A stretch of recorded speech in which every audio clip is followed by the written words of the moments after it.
Eto, bago na naman ito. Talagang kakaiba itong Vice President ng bansa, si Sara Duterte. Abay, hindi na daw naniniwala siyang nasa Davao Region pa o Davao City si Kibuloy. Pakinggan nyo kung nasa saan daw ito. Natawa tuloy nakaharap sa kanya. Ginagawa nilang comedy itong isyong ito eh. Seryoso ito. Thank you sa UNTV.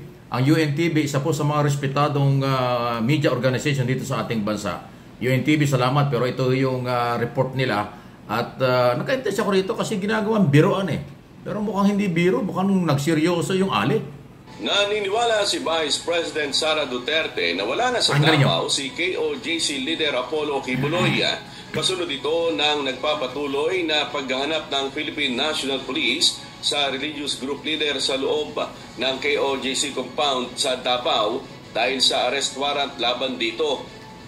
Ayon pa sa pangalawang Pangulo, mahaba ang panahon para maisip ni Kibuloy na umalis ng Davao. Nang matanong kung sa tingin niya ay nasaan na si Kibuloy, ang sagot ni BP Sara. Yan, Ako, kung one guess kung nasaan si Pastor Kibuloy, nasa langit. Ayan sagot niya nasa langit daw. Sabay talikod. Ayan po. Ang tanong niya nasaan? Sabi niya nasa langit. Tapos sabay talikod. Nagkatawanan tuloy. Ayan si Inday. Ayan, tingnan niyo mabuti.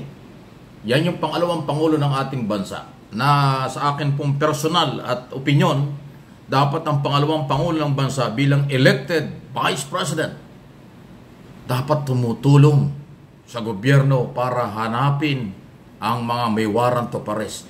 Hindi dahil si Kibuloy lang ito, kahit sino na may mga warrant of arrest. Pero yan po yung style ng pangalawang pangulo. Ano yung masasabi dyan? Para dinadaan pa niya sa biro. Nasa langit. Sigurado ka, Vice President, sa langit? Ang kaso, sexual abuse? Di ba? O kaya hindi talaga ito tatanggapin ng mga matitinong Pilipino. Ang sabi ni Vice President, nasa langit na raw si Kibuloy, wala na sa Davao. Ibig sabihin, kahit na may mga kaso, hindi pa naman napapatunayan, no? Dahil pugante pa nga lang si Ayaw Marap. Kaso sexual abuse, human trafficking, sa langit ang punta. Ganun ba? Debate yan. Bahala na tayo. Bahala na kayo. May kanya-kanyang paniniwala. Kaya lang napapag-usapan kasi galing sa Vice President. Ang tinig at statement na ganyan. Salamat sa UNTV. Nagpa-interview. Ang daming media nag-interview pero ang UNTV isa sa gumamit. Kita nyo? Wow. Again, sa akin pong paniniwala, ang batas ay dapat sinusuportahan natin. Ang court order dapat nirespeto. Kalimutan ng politika. Diba? Kasi ang ama ng ating bansa, si Pangulong Marcos. Ang ina ng ating bansa, si Inday Sara Duterte dahil Vice President. Tapos ganyan ang mga statement, ganyan ang sinasabi. Anong inyong masasabi dyan? Anong tingin nyo sa ganyang mga, hindi po ito batikos, nagtatanong lang ako. Kasi siya po hindi pangkaraniwang tao. Alam nyo, kung siya pangkaraniwang tao, hindi natin pag-uusapan. Elected Vice President yan eh. Diba? At gusto nga nilang iupo. Gusto na nga nilang tanggalin si Pangulong Marcos at yan ang gusto nilang iupo. Di ba? Yan ang gusto ng mga DDS. At saka ng kampo ni Kibuloy. Kaya nga sila nag-withdraw na ng support kay Pangulong Marcos. At pinapalaya si Pangulong Marcos. Ilang beses na sila, 2 taon na silang gusto mag-people power. Wala namang power. Kasi ang mga tao ay matitino, hindi lang makumbinsi. Ay, yan ang gusto nilang iupo. Wala namang iba eh. Kasi sa ilalim ng saligang batas, pag nawala ang presidente, vice president talagang upo. So obviously, gustong paupuin ng mga DDS at ng Kibuloy camp si Sara Duterte. Pero ganyan po yung mga statement niya. Di ba? Again, kahit sa ibang bansa, sa malalaking mga bansa sa Europe, sa North Central at South America, ang kanilang pinapairal ay batas. Kung ano ang batas, kahit na yan ay Prime Minister, kahit presidente pa yan, kinakasuhan nila. Nakita niyo yung Prime Minister ng Malaysia? Mag-asawa, pinakulong ng Malaysian government. After ng kanyang term, pinaraid yung bahay, kinumpis ka ang malaking mga perang tinatago sa iso ng graft and corruption. Sa maiksing panahon, nakulong ka agad yung Prime Minister at yung asawa. 10 years to 12 years na makukulong yun. Guilty ka agad. Dito sa atin, ganyan. Matagal ang hustisya at pinaglalaruan pa. So, yun po yung medyo nakakalungkot, pero yan po yung style ng karakter at pagkatao ng mga tao. Kaya bahala na kayo. Any comment, reaction na naman, yan po sa statement. Inuulit ko, sinabi po ni Vice President, nasa langit na raw Baka daw nasa langit na. Kaya nagtawa nga yung mga reporter, pero parang okay lang din sa kanya. Nasa langit na? Wow! Talaga lang ha?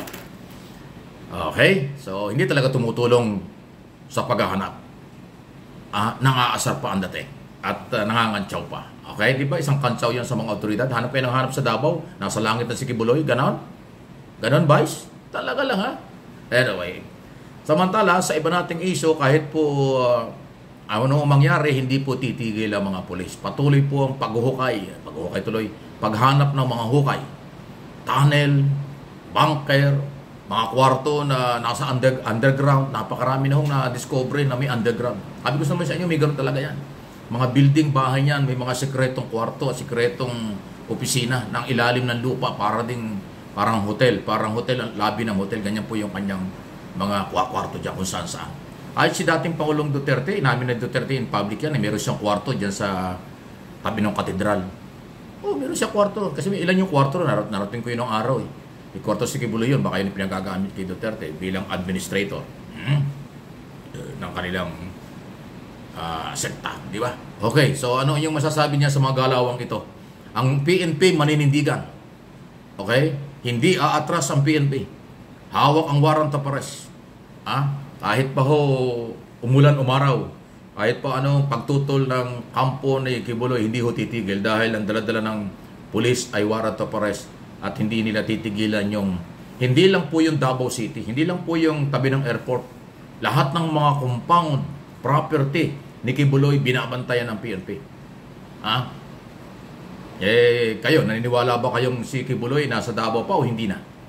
Ito ba'y nakalabas na o nasa Davao pa? Kasi sa abroad, mas delikadong kalagayan niya kasi wanted sa FBI. Mas madali siyang mahuhuli. Kaya ako, ang personal kong paniniwala, hindi yan pupunta sa abroad dahil mas madaling makilala. Madali, kasi wanted na yan eh. So, sa lahat ng mga airports at ng lugar, isusumbong yan sa FBI kapag may nakakita kasi wanted na ho yan sa FBI. Kaya ako naniwala, nandito lang yan. Actually, nandiyan lang sa Davao, hindi pupunta ng Metro Manila dahil delikado rin siya rito. Marami makakapagturo sa kanya rito, although may mga mansion siya rito, mga ganun. So, yan ho yung issue. Kaya tama yung ginagawa ng police at pinanindigan nila yung warrant of arrest. Kahit na tumagal ang kahahanap, magtagal sila dyan sa compound, hindi sila aalis. Lalo ngayon, laging meron tibok ng puso. Ayan, heartbeat na kanilang nakikita at naririnig sa kanilang mga machine, kanilang mga facilities na ginagamit na meron nandyan sa ilalim ng lupa o sa ilalim ng mga bahay at building. Yan po sa 30 hectares, 30 hektaryang malawak na property na tabing-tabi lang po yan ng Davao International Airport. Ayan. Any comment, reaction? Malayang-malaya po kayo. Please like nitong aking mga video. Subscribe and follow sa mga channel ko. Ito, MA Pinoy TV at itong channel na ito, Mike Abe Opinions.